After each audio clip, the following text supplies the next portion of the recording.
Bien, pues vamos a empezar con esta semana, que es la semana 16. Ya llevamos 16 semanas eh, de clases. La semana pasada, bueno, no nos pudimos ver, no nos pudimos escuchar, estuvimos un poquito ocupados. No me recuerdo si con ustedes sí me vi o no, no nos escuchamos o si no lo recuerdo. Ya hace algún tiempito que dejamos de escucharnos.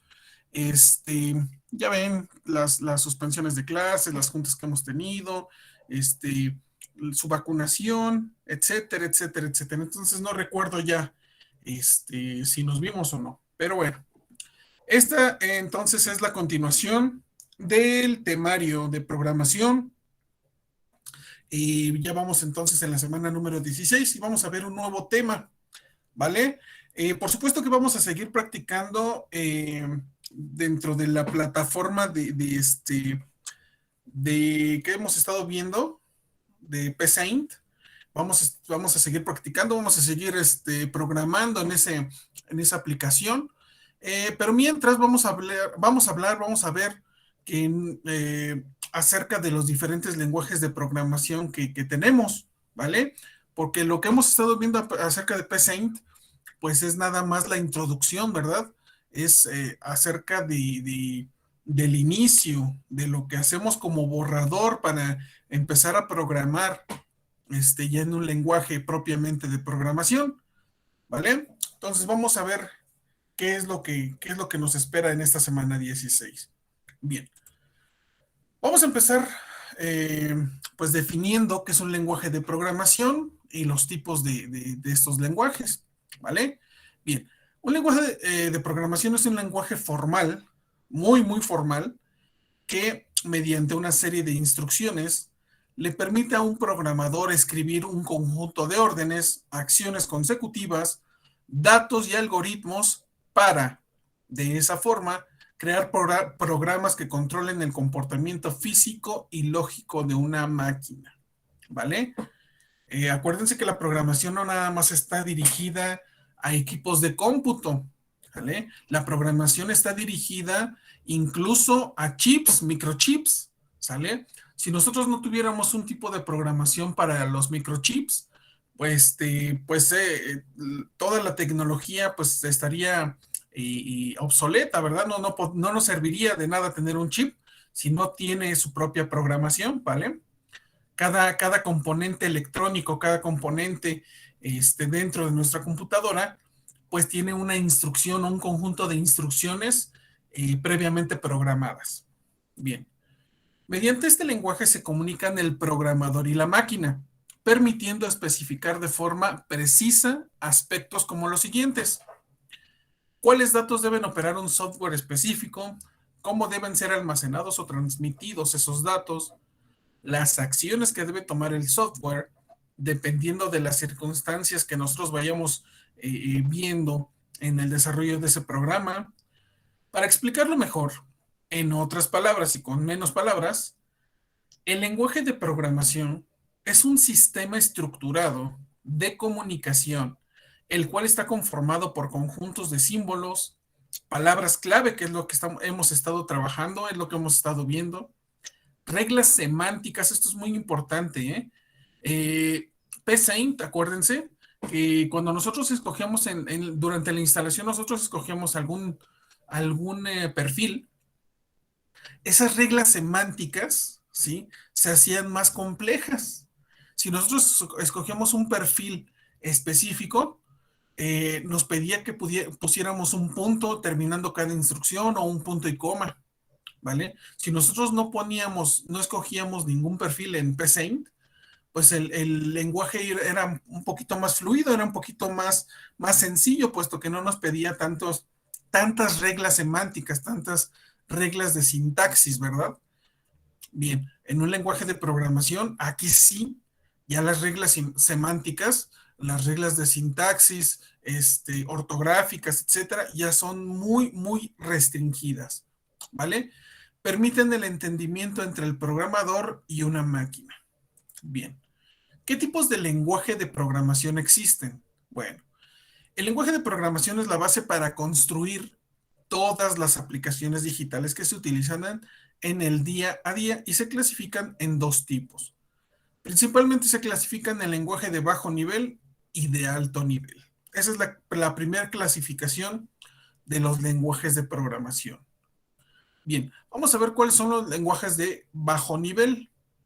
Los lenguajes de bajo nivel son lenguajes totalmente orientados a la máquina. Este lenguaje sirve de interfaz y crea un vínculo inseparable entre el hardware y el software. Además, ejerce un control directo sobre el equipo y su estructura física. Para aplicarlo adecuadamente es necesario que el programador conozca sólidamente el hardware. Este se subdivide en dos tipos. Bien, esos dos tipos son lenguaje máquina y lenguaje ensamblador. Esos lenguajes, chavos, tienen que ver directamente con la programación hacia pues diferentes partes de la computadora, diferentes hardware, los chips, las memorias RAM, la memoria ROM, etcétera, etcétera. Esos dos lenguajes van dirigidos exactamente a esos componentes, ¿vale? Bien, el primero, que es el lenguaje máquina, es el más primitivo de los lenguajes y es una colección de dígitos binarios o bits, ceros y unos, que la computadora lee e interpreta y son los únicos idiomas que la computadora entiende, ¿vale? Acuérdense que la computadora solamente entiende combinaciones binarias de ceros y unos. No entendemos muy bien lo que dice ese ejemplito que tiene arriba, ¿verdad? Por eso el lenguaje ensamblador nos permite entender mejor a qué se refiere ese código. Mientras que nosotros podemos darle instrucciones a un procesador, ¿sí? Esas personas que fabrican procesadores eh, le indican a ese procesador, le indican a ese chip mediante un lenguaje ensamblador, ¿sí? ¿Cuál es la función que debe desempeñar? Evidentemente ese lenguaje ensamblador nosotros tenemos que estarlo programando, ¿sí? Y ese lenguaje ensamblador es quien traduce nuestro lenguaje al lenguaje máquina, ¿vale? Como lo dice aquí, el lenguaje ensamblador es el primer intento de sustitución del lenguaje de máquina por uno más cercano al utilizado por los humanos. Un programa escrito en este lenguaje es almacenado como texto, tal como programas de alto nivel, y consiste en una serie de instrucciones que corresponden al flujo de órdenes ejecutables por un microprocesador. Sin embargo, dichas máquinas no comprenden el lenguaje ensamblador, por lo que se debe convertir a un lenguaje máquina mediante un programa llamado ensamblador, ¿sale? Es decir, cuando yo estoy programando un microchip, un procesador, una memoria, eh, el sistema me permite a mí escribir las instrucciones en un lenguaje que se acerca al lenguaje que estamos realizando en estos momentos. Pero la computadora no entiende nuestro lenguaje, por lo tanto, el lenguaje ensamblador es como un traductor de esas instrucciones a ese hardware, a ese chip, ¿sí? Es decir, transforma nuestro lenguaje a un lenguaje binario de ceros y unos, ¿vale? Bien, este lenguaje ensamblador genera códigos compactos, rápidos y eficientes creados por el programador que tiene el control total de la máquina. Bien, tenemos también los lenguajes de programación de alto nivel. Estos lenguajes tienen como objetivo facilitar el trabajo del programador, ya que utilizan instrucciones más fáciles de entender. Además, el lenguaje de alto nivel permite escribir códigos mediante idiomas que conocemos: español, inglés, francés, alemán, japonés, chino, mandarín, etcétera, etcétera. Y luego, para ser ejecutados, se traduce al lenguaje de máquina mediante traductores o compiladores. Bien, mientras que en un lenguaje de bajo nivel, el traductor al lenguaje que lo entienda la máquina se le llama lenguaje, fíjense bien, lo me voy a regresar, lenguaje ensamblador, ¿sí? Ese lenguaje ensamblador es el traductor del lenguaje de nosotros al lenguaje máquina. Este lenguaje de bajo nivel, acuérdense que va dirigido a partes específicas de hardware en una computadora, mientras que el lenguaje de programación de alto nivel va dirigido a aplicaciones de software, ¿sale? Bien, ¿cómo se llama el programa que sirve para traducir nuestro lenguaje al lenguaje máquina en lenguaje de programación de alto nivel? Se le llama compilador, ¿sale? Ese compilador me ayuda a traducir el lenguaje que nosotros utilizamos para que lo pueda traducir la máquina en instrucciones que va a realizar una aplicación, un programa, un sistema, ¿vale? Bien, este traductor traduce programas escritos en un lenguaje de programación al lenguaje máquina de la computadora y a medida que va siendo traducida, se va ejecutando cada una de esas instrucciones. Bien, ese compilador permite traducir todo un programa de una sola vez, haciendo una ejecución más rápida y puede almacenarse para usarse luego sin volver a hacer la traducción. ¿Vale? Bien. El compilador realiza dos fases, dos tareas muy importantes. Primero que nada, cuando nosotros terminamos de hacer nuestra programación, cuando nosotros terminamos de programar, hay que meter ese compilador, ¿sí? Que generalmente lo incluye el mismo programa que utilizamos para programar. Una vez que utilizamos el compilador, ¿sí? La primera tarea que hace el compilador es eso, traducir, ¿sale? El compilador, la primera tarea que realiza es traducir todo lo que nosotros escribimos al lenguaje máquina. Una vez que tradujo, ¿sí? Ese lenguaje al lenguaje máquina, va ejecutando cada una de las instrucciones paso a paso, ¿sale? Esas dos tareas son las que realiza el compilador. ¿Para qué sirven los lenguajes de programación? Bien, en general, un lenguaje de programación sirve para programar. Ah, qué sorpresa, ¿verdad? Sin embargo, cada uno tiene un alcance y forma de comunicación diferente. En resumidas cuentas, el lenguaje de bajo nivel permite la comunicación interna de la máquina. Cada instrucción tiene su código único de operación. Y el lenguaje de alto nivel facilita la captación de instrucciones que el programador le da a la máquina. Mientras que éste introduce datos en el idioma conocido, la máquina lo va absorbiendo en lenguaje de máquina mediante traductores o compiladores. Bien, permitiendo así varias acciones, como por ejemplo, reducir el tiempo de programación, entender más fácilmente la tarea a realizar, permitir al programador desvincularse del funcionamiento interno de la máquina, entre otros. En otras palabras, el lenguaje de bajo nivel es cercano a los idiomas de las máquinas, mientras que el lenguaje de alto nivel está más cerca del entendimiento del idioma humano. Bueno, en resumen, si el lenguaje de programación, programar sería imposible, debido a que no existirían reglas, tanto semánticas como sintácticas. Expresiones como la estructura y el significado de todos los elementos que lo componen, ni una forma establecida de cómo deben hablar el programador y la máquina. Es decir, sin un lenguaje de programación, ¿sí? La máquina no podría interpretar lo que nosotros queremos que haga, una pieza de hardware o un sistema, ¿vale?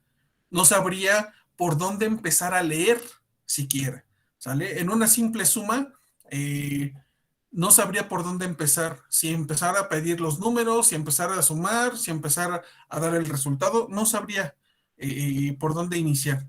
Bien, además algunas de las funciones que le permiten a un programador crear este lenguaje son crear una página web y hacerla funcionar o desarrollar aplicaciones para los sistemas operativos, entre muchas otras acciones.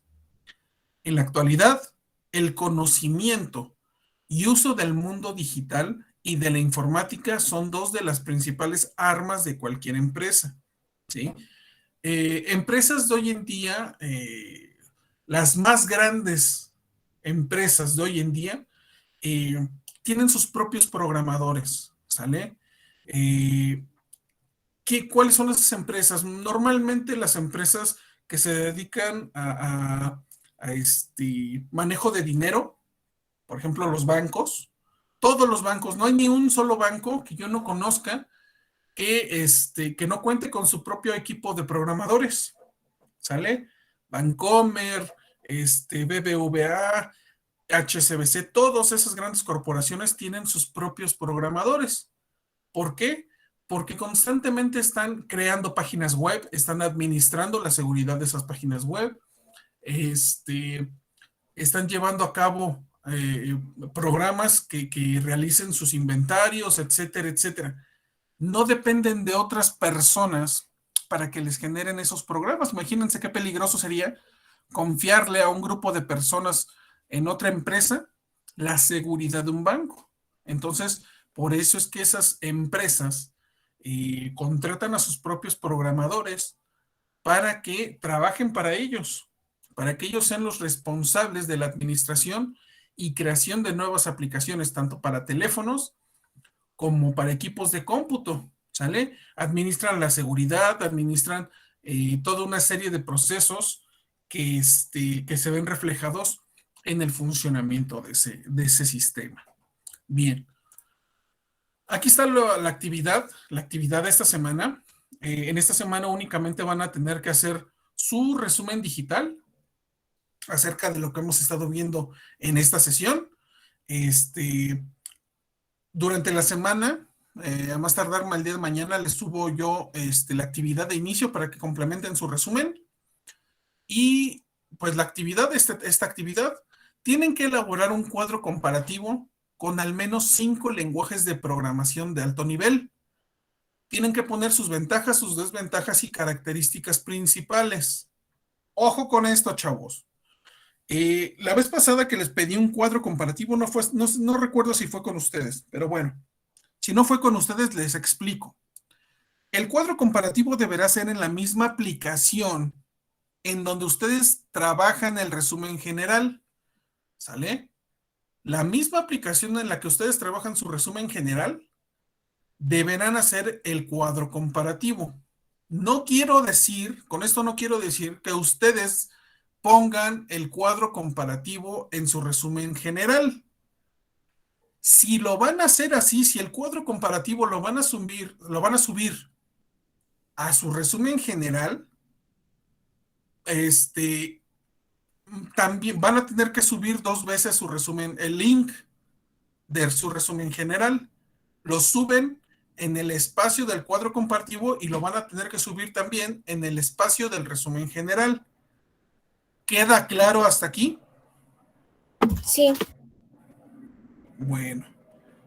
El cuadro comparativo en donde va el resumen general, maestro. Entonces, No. ¿Podría volver a explicar? Sí.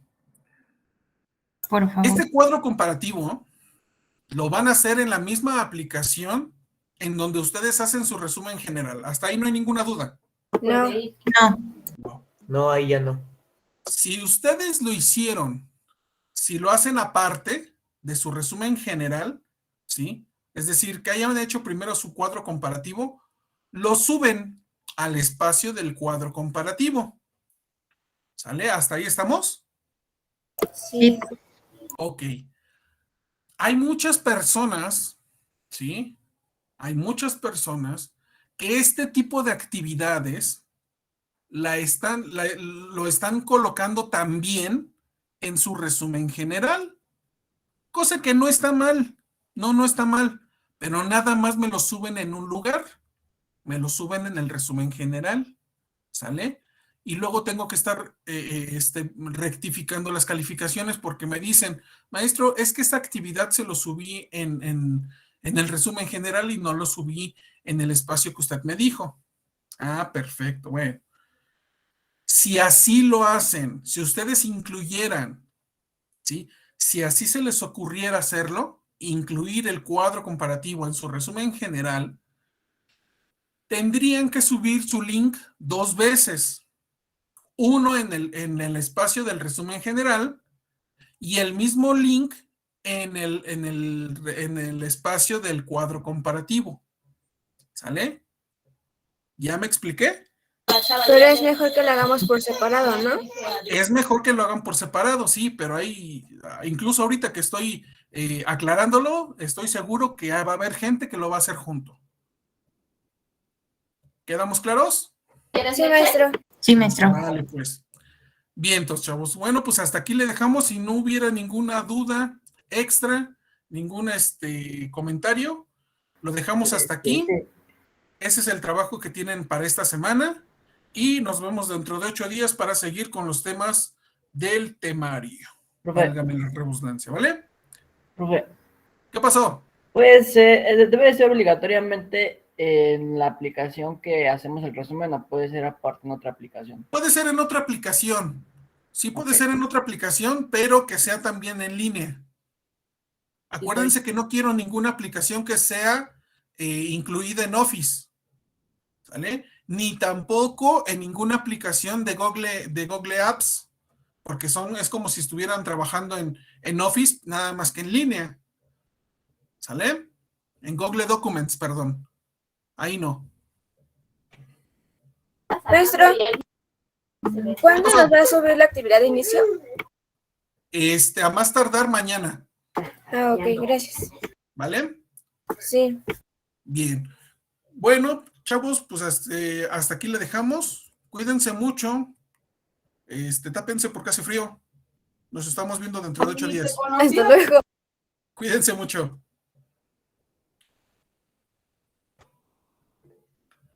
¿Qué pasó, Anchela? Maestro, yo tuve una situación con la última actividad que dejó.